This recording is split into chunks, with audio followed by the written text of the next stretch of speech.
continuing our ECU football opponent previews, and today we'll talk some App State football. East Carolina headed to Boone to take on Appalachian State, trying to get some revenge from the loss in Charlotte a few seasons ago. And joining us to talk about it is the play-by-play voice of the Mountaineers, Adam Witten, joins us here on the program. Adam, how you doing, man? Doing well, fellas. Appreciate you having me. Looking forward to it. Absolutely, and looking forward to another fun year of football in the state of North Carolina, and love an in-state matchup like the one between the Pirates and Appalachian State. And this one interesting, Adam, because the Pirates are invading Boone, and that'll be an interesting look for East Carolina and their fans to head over to the mountain for some football, and should be exciting. App State's had several in-state opponent games since moving up to FBS, including with East Carolina, and now they'll get them at home, I guess, for the first time since going FBS, right, Adam? Yeah, that's correct, and this is part of the result of becoming an FBS program, is you get an opportunity to play some of these types of games in Boone. I mean, App State fans have been to Greenville before to face the Pirates. You mentioned the game a couple of years ago in Charlotte. The game in 2012 is the hottest on record that an App State base has ever attended. So I think what's going to be nice for the fans of ECU that are traveling, especially if they're from the eastern part of the state, like most are, it'll be nice to come up the mountain, and maybe you'll get a Labor Day or after Labor Day, mid-September football game that's in the mid-70s or 80 degrees at most, rather than in the mid-80s or above 90 degrees. So, you know, I think going to watch a game in the mountains of North Carolina, especially early in the season, I have a feeling that's going to be a real pleasant experience, at least climate-wise, for the Pirate fans. That's a good sell. I like that. And I was actually talking about that game with Malcolm Gray, media relations from ECU, over the weekend. We were talking about, I guess we were talking about ECU App State matchups, or we were just talking about being hot. It was somebody was talking about going to the U.S. Open, and it was too hot for him to stand out there at Pinehurst years ago. And we brought up the App State game where we had to. There were fans dropping, and it was kind of a scary sight. But yeah, hopefully a little cooler when the Pirates take on App State September 16th, 3:30 in Boone. And Pirate fans will be tuned in to App State's season opener. ECU will open up on the road at the Big House, and App State has some history there, of course. But App State opening up with Gardner-Webb, and Gardner-Webb also on the schedule for ECU this year. So we'll probably have a lot of Pirate fans tuning in to App State Gardner-Webb September 2nd. That's at 3:30. And then the next week, you guys will go to Chapel Hill to take on North Carolina. And then how about this one, Adam, at Wyoming? An eclectic mix. You got some in-state opponents and then a trip to Wyoming for the non-conference schedule this year.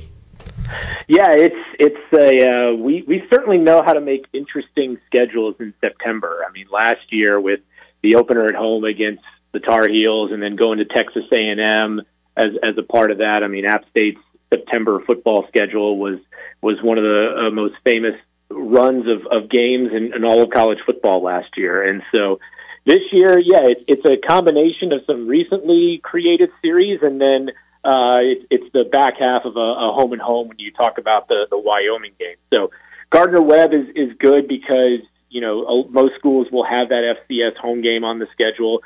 For us, it's good that it's against a team that's regional in a school like Gardner-Webb. They're coming off winning their conference and being in the playoffs a year ago. App last faced them in 2018 and hung 72 on them in that one. The UNC game, that's game 3 of this 2-for-1 series. App winning in Chapel Hill in 2019, losing 63-61 last year in the season opener.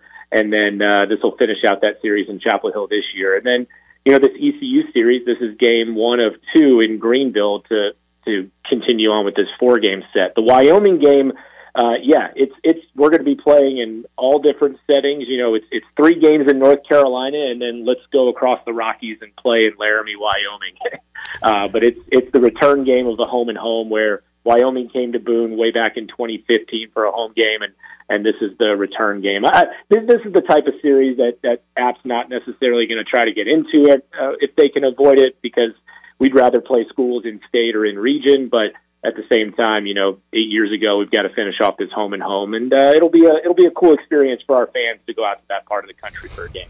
Adam Witten, App State play-by-play voice, joining us. Second straight day we've talked to a voice that went into a road environment and picked up a huge program win. Yesterday we talked to Steve Cotton from Marshall and talked about the Notre Dame win. How about going to College Station and knocking off Texas A&M last year? At the time, the Aggies were top 10 in the country.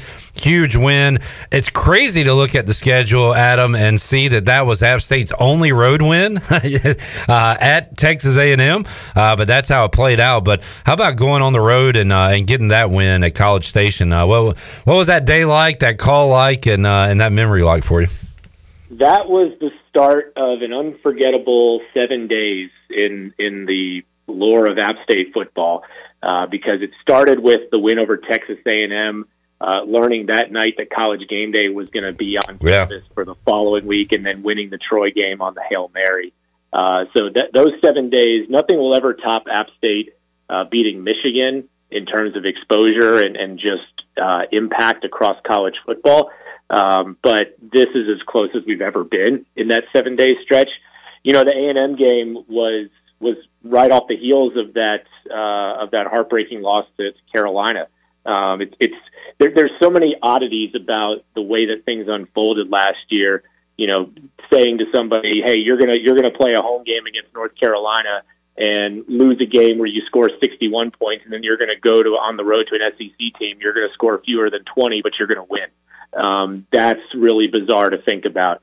It's also bizarre to think that you come within a whisker of beating Carolina, you win at A&M, the 6th-ranked team in the country, but you're going to miss a bowl game.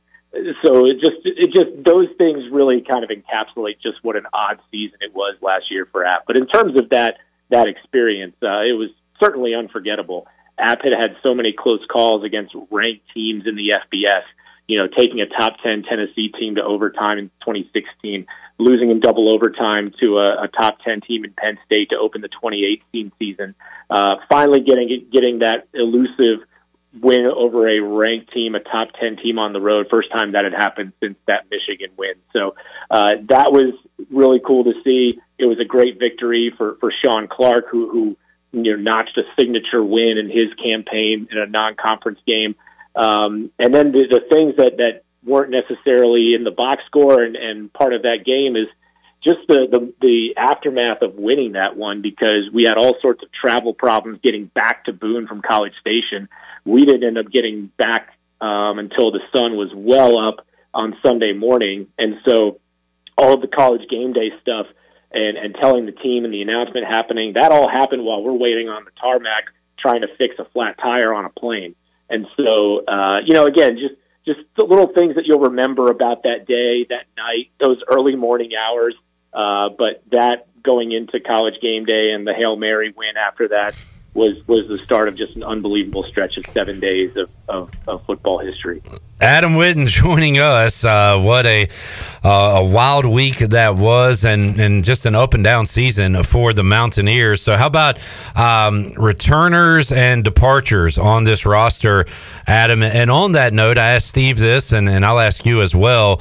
How has, portal can be good, portal can be bad. Has it been a plus or a minus for App State here these last few years when it comes to bringing in players, retaining players, things like that? What about the roster heading into this year? Yeah, certainly there's been an impact in the transfer portal. I'd say on the plus side, App has brought in some really strong reinforcements on the offensive line, which they've needed, because you lose your starting two tackles from last year. Both are on NFL rosters right now. You lose your quarterback in Chase Bryce, who was his very first start as a Mountaineer was that ECU game in Charlotte 2 years ago. We didn't necessarily go transfer portal for a quarterback this year. We've got an interesting battle going into fall camp with a redshirt freshman and a JUCO transfer. Running back, we did pick up some reinforcements out of the portal from Navy. Wide receiver as well, even though that's returning a lot of key players at that position. So offense, I think offensive line has been the area of focus in terms of transfer portal. On the defensive side, the two two of the bigger pickups in the transfer portal are on the defensive line. Michael Fletcher from Michigan State, who's 6'6", 260, just a monster, and adds some much-needed size and length on the defensive line, along with Sean Collins, also from the Big Ten out of Rutgers. He's 6'5", 250. So really bulking up along the defensive line, which is something we've needed to do as a program. And then a really good cover corner to replace Stephen Jones Jr., an All-American corner who left last year for the NFL.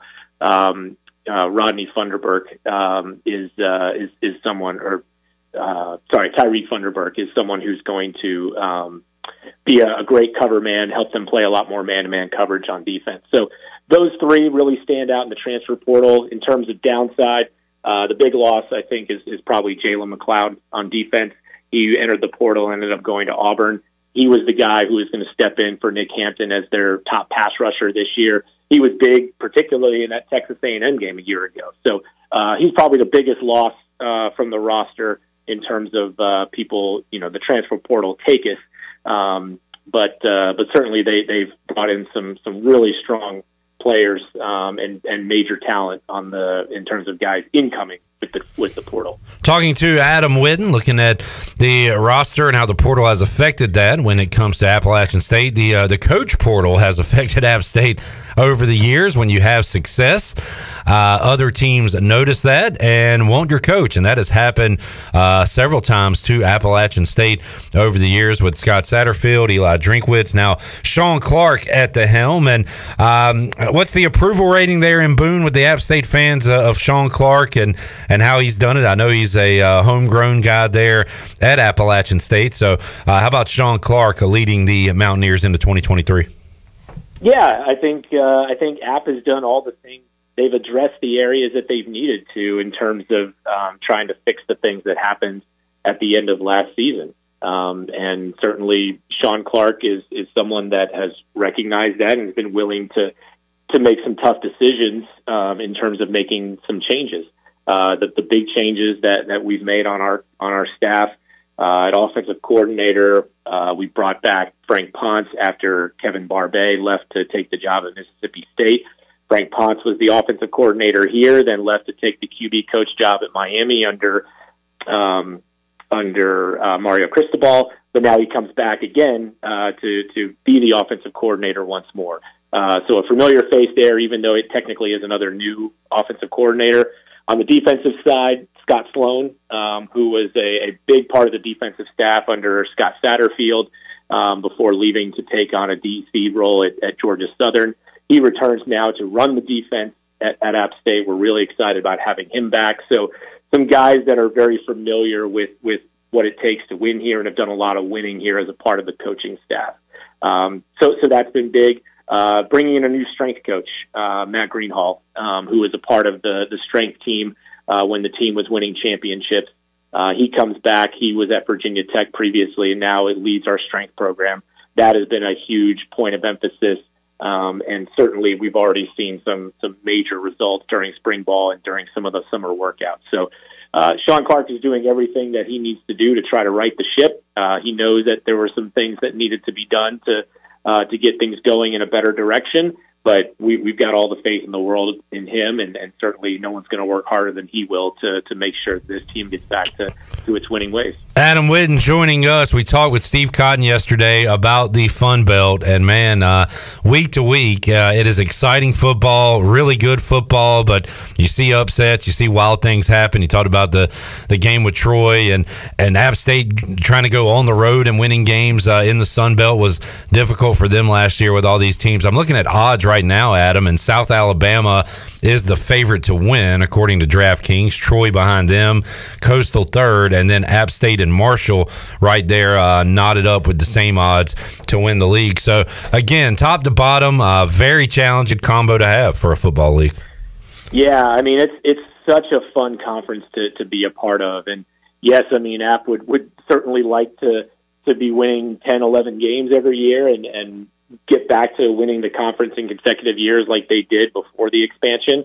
But this is what makes a league so much fun to be in, and what makes the league even better than it's ever been, which is bringing in more quality teams and having more regional rivalries that fans care about.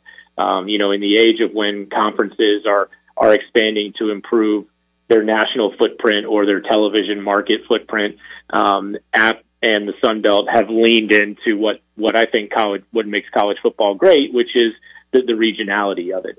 So, the fact that App and Marshall get to be conference rivals again, the fact that App and James Madison will now build a rivalry as two teams that once were powerhouses at the FCS level. App and Coastal is developing into a nice rivalry, and then even bringing in a Southern Miss now from Conference USA to be a part of that. They're going to make the trip to Boone this year. The Sun Belt is a great one to be a part of. You can drive to almost all of your road games, especially within the division. And so it's great for fans. It's great for rivalries. It's great for the spirit of college football.